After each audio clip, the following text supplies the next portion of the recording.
Assalamualaikum warahmatullahi wabarakatuh. Halo teman-teman semua, gimana kabarnya hari ini? Semoga dalam keadaan sehat walafiat ya. Pada video presentasi kali ini, kami kelompok 4 berkesempatan membahas tentang teori belajar humanistik beserta pengaplikasiannya. Untuk poin pembahasannya ada dasar teori humanistik secara umum, tokoh beserta prinsip belajarnya. Di sini tokohnya ada 3. Yang pertama ada Abraham Maslow, yang kedua ada Carl Rogers, yang ketiga ada Arthur Comte. Dan pembahasan yang terakhir adalah aplikasi dalam proses pembelajaran. Nah, langsung saja kita ke pembahasan yang pertama, yaitu dasar teori humanistik. Jadi, pada pembahasan kali ini kita akan membahas teori pendidikan humanistik. Nah, jadi pada dasarnya kata humanistik merupakan suatu istilah yang mempunyai banyak makna sesuai dengan konteksnya. Misalnya, humanistik dalam wacana keagamaan berarti tidak percaya adanya unsur supranatural atau nilai transidental serta keyakinan manusia tentang kemajuan melalui ilmu dan pengetahuan. Di sisi lain, humanistik berarti minat terhadap nilai-nilai kemanusiaan yang tidak bersifat ketuhanan, sedangkan humanistik dalam tatanan akademik tertuju pada pengetahuan tentang budaya manusia, seperti contohnya studi-studi klasik mengenai kebudayaan Yunani dan Romawi. Tapi di sini kita akan membahas tentang humanistik dari sisi teori pendidikan. Nah, jadi pendidikan humanistik sebagai sebuah nama pemikiran atau teori, yang mana pendidikan dimaksudkan sebagai pendidikan yang menjadikan humanisme sebagai pendekatan. Kaum eksistensialis memandang sistem pendidikan yang ada dinilai membahayakan karena tidak mengembangkan individualitas dan kreativitas anak. Sistem pendidikan tersebut hanya mengantarkan mereka bersifat konsumeristik, menjadi penggerak mesin produksi dan birokrat modern, yang mana kebebasan manusia merupakan tekanan para eksistensialis. Pemikiran pendidikan ini mengantarkan pandangan bahwa anak adalah individu yang memiliki rasa ingin tahu yang tinggi sehingga muncul keinginan belajar. Hal ini sesuai dengan pandangan bahwa eksistensialisme adalah suatu humanisme. Teori humanistik berasumsi bahwa teori belajar apapun itu baik dan dapat dimanfaatkan, asal tujuannya untuk memanusiakan manusia, yaitu pencapaian aktualisasi diri, pemahaman diri, serta realisasi diri orang belajar secara optimal. Nah, menurut Knight tentang humanistik ialah hal mendasar dalam pendidikan humanistik adalah keinginan untuk mewujudkan lingkungan belajar yang menjadikan peserta didik terbebas dari kompetisi yang hebat, kedisiplinan yang tinggi, dan ketakutan gagal. Freire juga mengatakan tidak ada dimensi humanistik dalam penindasan, juga tidak ada proses humanisasi dalam liberalisme yang kaku. Prinsip-prinsip dalam pendidikan humanistik. Pertama, siswa harus dapat memilih apa yang mereka ingin pelajari. Guru humanistik percaya bahwa siswa akan termotivasi untuk mengkaji materi bahan ajaran jika terkait dengan kebutuhan dan keinginannya. Yang kedua, tujuan pendidikan harus mendorong keinginan siswa untuk belajar dan mengajar mereka tentang cara belajar. Siswa termotivasi merangsang diri pribadi untuk belajar sendiri. Yang ketiga, pendidikan humanistik percaya bahwa nilai tidak relevan dan hanya evaluasi belajar yang bermakna. Yang keempat, pendidikan humanistik percaya bahwa baik perasaan maupun pengetahuan sangat penting dalam sebuah proses belajar dan tidak memisahkan dalam kognitif dan afektif. Kelima, pendidikan humanistik menekankan pentingnya siswa terhindar dari tekanan lingkungan sehingga mereka akan merasa aman untuk belajar. Dengan merasa aman, akan lebih mudah dan bermakna proses belajar yang dilaluinya. Adapun tokoh dan prinsip belajar dari teori humanistik. Yang pertama yaitu Abraham Maslow. Nah, Abraham Maslow ini lahir pada 1 April 1908 di Brooklyn, New York, Amerika Serikat. Dia adalah anak pertama dari 7 bersaudara yang lahir dari orang tua imigran Yahudi Rusia.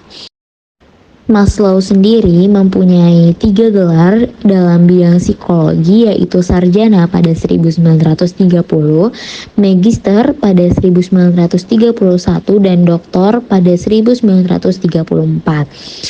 Semasa kuliah, ia menikah dengan Bertha Gottman pada 1928 dan mempunyai 2 orang anak. Abraham Maslow meninggal karena serangan jantung pada 1970 dalam usia 62 tahun. Selanjutnya adalah teori belajar humanistik menurut Abraham Maslow. Abraham Maslow sendiri mengemukakan bahwa seseorang berperilaku pada dasarnya ditujukan untuk memenuhi kebutuhan yang bersifat hierarkis.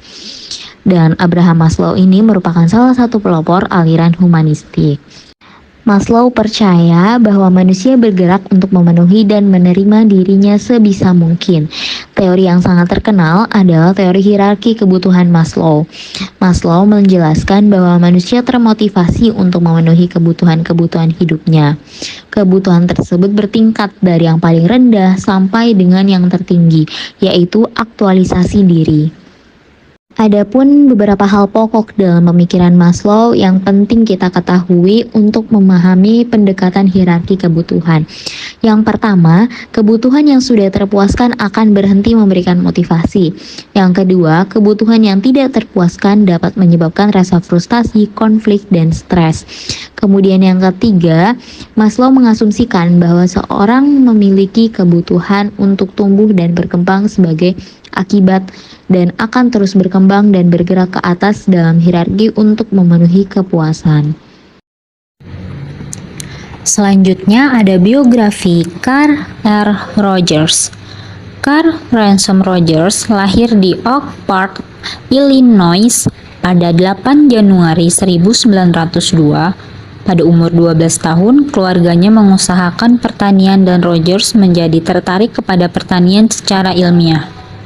Pertanian ini membawanya ke perguruan tinggi, dan pada tahun-tahun pertama Rogers sangat gemar akan ilmu alam dan ilmu hayat. Rogers mendapat gelar MA pada tahun 1928 dan doktor pada tahun 1931 di Columbia. Pengalaman praktisnya yang pertama-tama diperolehnya di Institute of Child Guidance.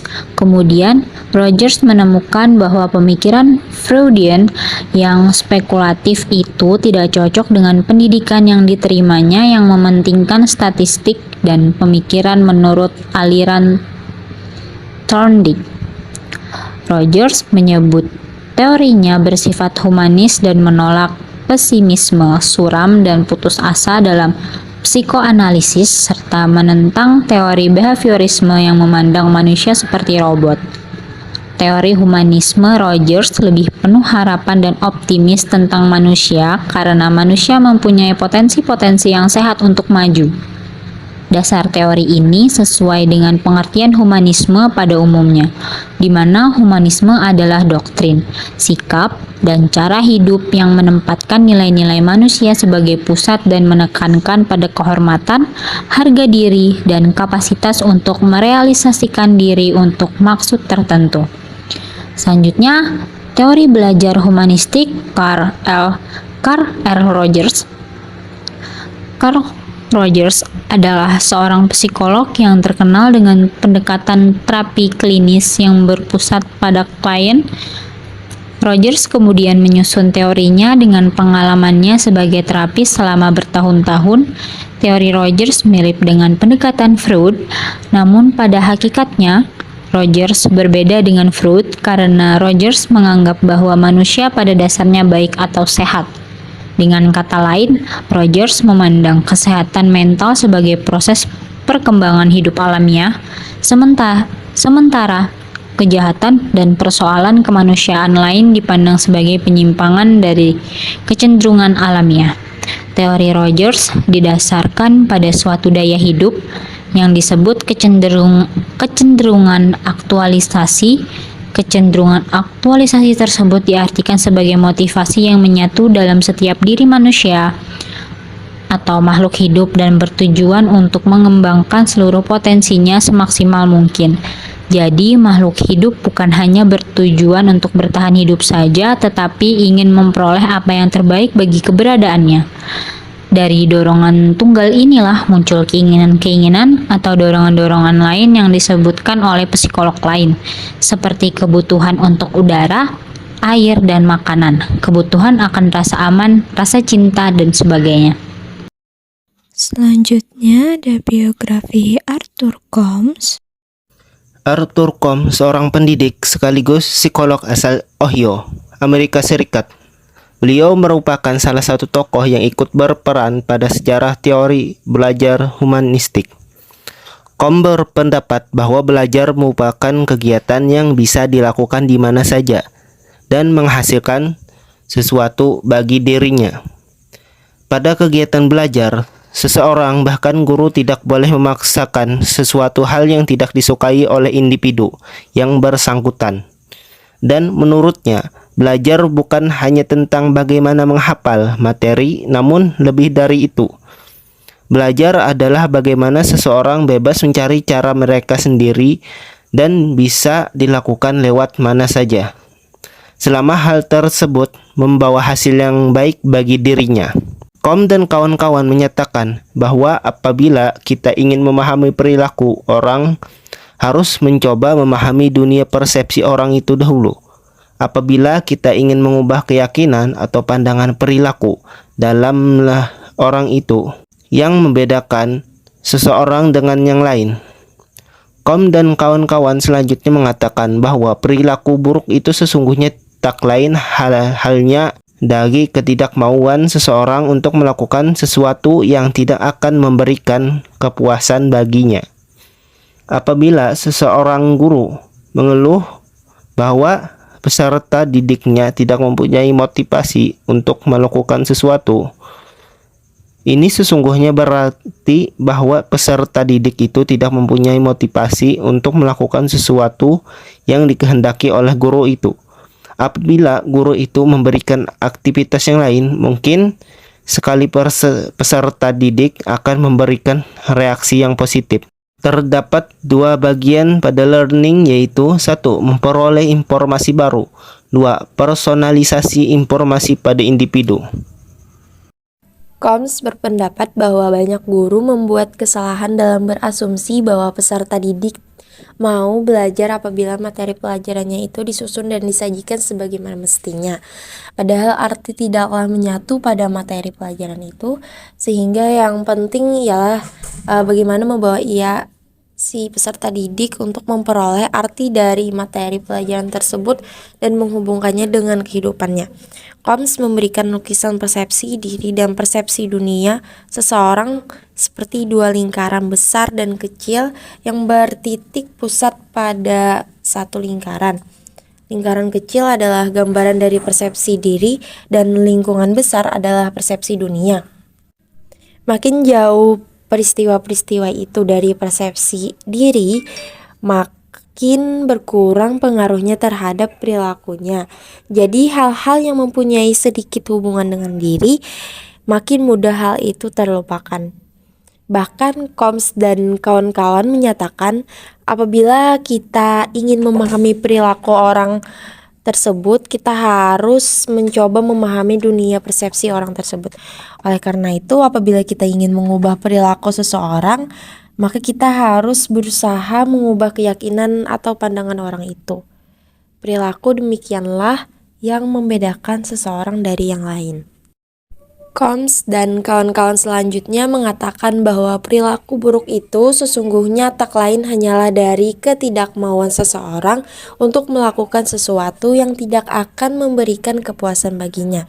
Apabila seorang guru mengeluh bahwa peserta didiknya tidak termotivasi untuk melakukan sesuatu yang dikehendaki oleh guru itu, bisa jadi apabila guru itu memberikan aktivitas yang lain, peserta didik akan memberikan respon positif. Karena dalam teori humanistik, tujuan belajar adalah untuk memanusiakan manusia. Proses belajar dianggap berhasil bila peserta didik telah memahami lingkungannya dan dirinya sendiri. Dengan kata lain, peserta didik dalam proses belajarnya harus berusaha agar lambat laun ia mampu mencapai aktualisasi diri dengan sebaik-baiknya. Teori belajar ini berusaha memahami perilaku belajar dari sudut pandang pelakunya, bukan dari sudut pandang pengamatnya. Tujuan utama para pendidik adalah membantu peserta didik untuk mengembangkan dirinya, yaitu membantu masing-masing individu untuk mengenal diri mereka sendiri sebagai manusia yang unik dan membantu dalam mewujudkan potensi-potensi yang ada di diri mereka. Selanjutnya yaitu aplikasi dalam proses pembelajaran terkait dengan teori belajar. Yang pertama, guru dapat memberikan reward kepada peserta didik yang telah berhasil melakukan suatu hal agar peserta didik tersebut semakin semangat dalam pembelajaran. Yang kedua, peserta didik perlu dihindarkan dari tekanan pada lingkungan sehingga mereka merasa aman untuk belajar lebih mudah dan bermakna.